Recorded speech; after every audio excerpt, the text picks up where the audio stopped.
अस्सलाम वालेकुम नाज़रीन, मैं मोहम्मद असलम हुसैन सियासत की खबरों में आप सबका इस्तकबाल करता हूँ।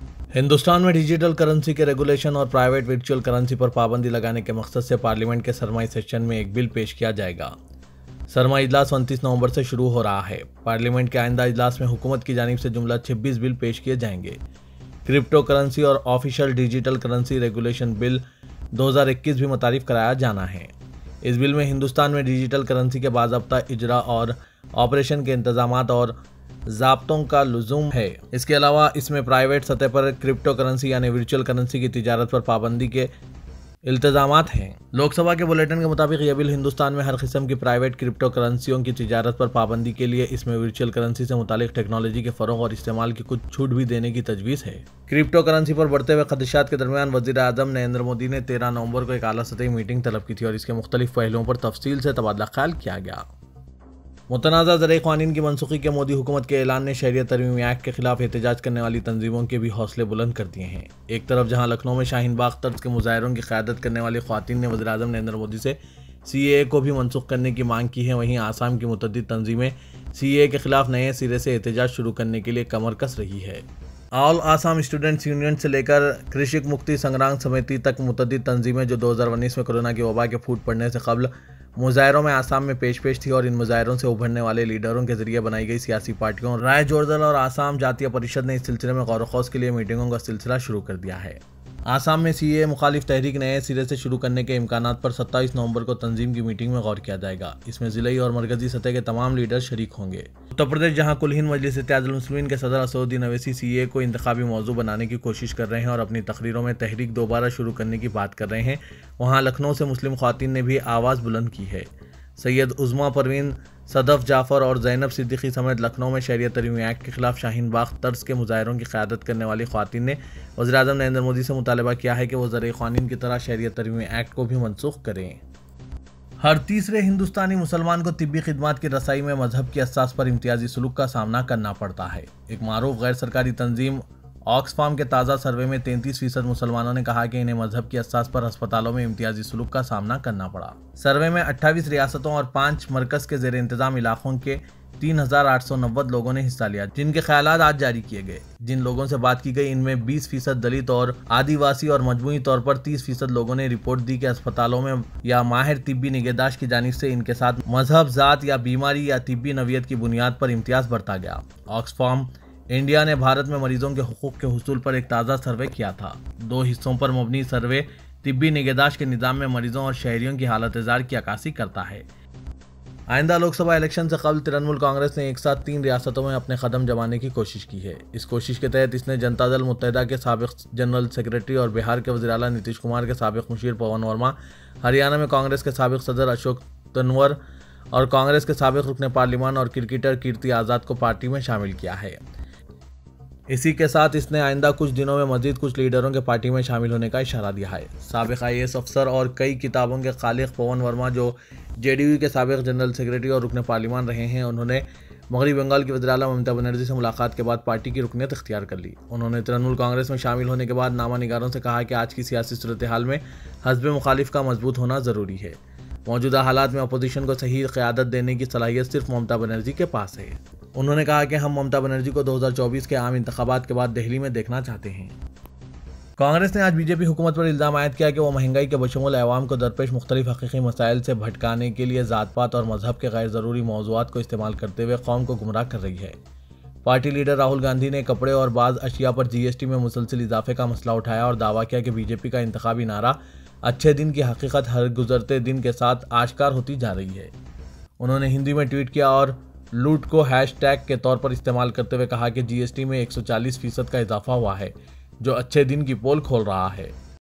उत्तर प्रदेश के चीफ मिनिस्टर योगी आदित्यनाथ एक मरतबा फिर अब्बा जान तंज का इस्तेमाल करते हुए धमकी दी कि जो लोग शरीयत तरमीमी कानून के बारे में कशीदगी को हवा देने की कोशिश करेंगे, इनके खिलाफ सख्त कार्रवाई की जाएगी। इनका निशाना सदर मजलिस इत्तेहादुल मुस्लिमीन असदुद्दीन अवैसी थे, जिन्होंने हाल ही में मुतालबा किया था कि इस कानून को वापस लिया जाए, लेकिन चीफ मिनिस्टर के रिमार्क को तमाम मुसलमानों के खिलाफ समझा जा रहा है। वज़ीर आला ने सितंबर में अब्बा जान के अल्फाज इस्तेमाल करते हुए एक तनाज़ा पैदा किया था। योगी आदित्यनाथ ने कानपुर में कहा कि उत्तर प्रदेश में पहले हर तीसरे और चौथे दिन फसादात होते थे।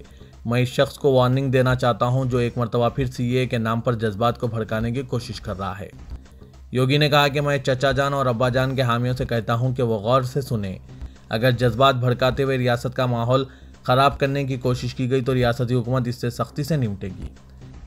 ज़किया जाफरी ने सुप्रीम कोर्ट में कहा है कि 2002 का गुजरात तशद्दुद एक मकसद से किया गया और ये बात दस्तावेज़ात से साबित होती है। उन्होंने अपने दलाइल में कहा कि जमहूरिया एक जहाज़ की मानिंद है जो इसी वक्त मुस्तहकम रह सकता है जब कानून की बालादस्ती हो। कांग्रेस के मकतूल रुकन पार्लियामेंट एहसान जाफरी की अहलिया ज़किया जाफरी ने नरेंद्र मोदी के बशमूल 64 अफराद को गुजरात फसादात के केस में SIT की जानिब से दी गई क्लीन चिट को चैलेंज किया है। ज़किया जाफरी की तरफ से पेश होते हुए सीनियर एडवोकेट कपिल सिब्बल ने जस्टिस AM खनवलकर की ज़ेर क़यादत बेंच को बताया कि ये ऐसा मालूम है कि जिसमें कानून को ज़ख्म पहुँचाई गई है। ईंधन की बैनुल-अक़वामी कीमतों में कमी लाने अमेरिका, चीन, जापान और दीगर के साथ मिलकर हिंदुस्तान अपने एमरजेंसी ज़ख़ीरे से खाम तेल के 5 मिलियन बैरल जारी करेगा। ये पहली मरतबा है कि हिंदुस्तान, जो अपने मशरक़ी और मगरबी साहिलों पर 3 ज़ेर ज़मीन मुकामात पर 5.5 मिलियन टन या तकरीबन 38 मिलियन बैरल खाम तेल का ज़ख़ीरा रखता है, ऐसे मकासद के लिए अपना स्टॉक जारी कर रहा है। इस ज़ख़ीरे के मुंजमला 5 मिलियन बैरल जारी किए जाएंगे। अमेरिका अपने स्ट्रैटेजिक पेट्रोलियम ज़ख़ायर से 50 मिलियन बैरल जारी करेगा। हिंदुस्तान के 5 मिलियन बैरल इसकी रोज़ाना खपत के तकरीबन मसावी है। वज़रे के मुल्क में हर रोज़ 4.5 मिलियन बैरल तेल की खपत होती है। हुकूमत ने अपने एक बयान में कहा कि हिंदुस्तान का यह मजबूत यकीन है कि लिक्विड हाइड्रोकार्बन की कीमत वाजबी, जिम्मेदाराना होनी चाहिए और बाज़ारी ताकतों की जानिब से इसका तयन होना चाहिए। हिंदुस्तान ने तेल पैदा करने वाले ममालिक की जानिब से तेल की सरबराही को मसनूई तौर पर तलब की सतह से कम एडजस्ट करने पर कई मरतबा इज़हार तशवीश किया है, क्योंकि इसी की वजह से कीमतों में इजाफा हो रहा है और मनफी नताइज बरामद हो रहे हैं। चीफ मिनिस्टर मगरबी बंगाल ममता बनर्जी, जो इन दिनों दिल्ली के दौरे पर हैं, आज एक बार फिर मशहूर नगमा निगार व साबिक राज्यसभा के रुकन जावेद अख्तर से मुलाकात की। इस मौके पर इनके साथ लाल कृष्ण आडवाणी के साबिक करीबी सुधीर कुलकर्णी भी मौजूद थे। इससे कल भी दिल्ली के दौरे के दौरान ममता बनर्जी ने जावेद अख्तर से मुलाकात की थी। हिंदुस्तानी क्रिकेट कंट्रोल बोर्ड यानी BCCI के जरिए टीम के लिए जारी करदा डाइट प्लान में खिलाड़ियों को हलाल मीट खाने की हिदायत देने पर तनाज़े में घिर गया है। सोशल मीडिया पर BCCI पर तरह तरह के ताने दिए जा रहे हैं। इस मामले में शिद्दत पसंदों ने इसे तनकीद का निशाना बनाया है। हलाल गोश्त के लिए BCCI पर भगवा अनासिर की तनकीदें जारी है।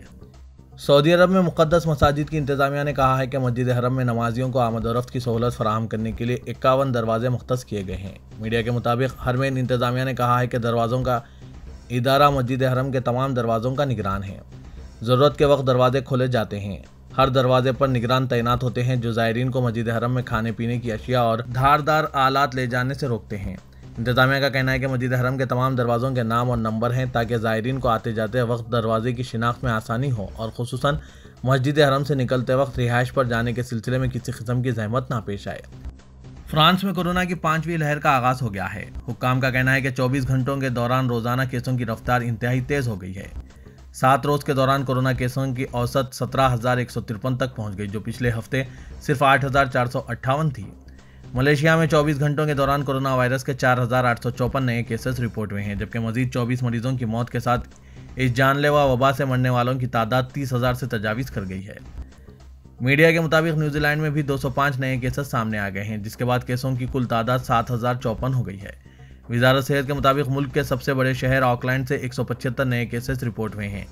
तिब्बी माहिरीन का कहना है कि दुनिया भर में कोरोना वायरस की 5वीं लहर से सूरत हाल संगीन होती जा रही है और दुनिया एक और लॉकडाउन की जानिब बढ़ रही है। दूसरी जानिब यूरोपीय मुल्क बेल्जियम के दारुल हुकूमत ब्रसल्स में कोरोना पाबंदियों के खिलाफ निकाले गए जुलूस और पुलिस के तसादुम के नतीजे में 3 पुलिस एहलकार जख्मी हो गए।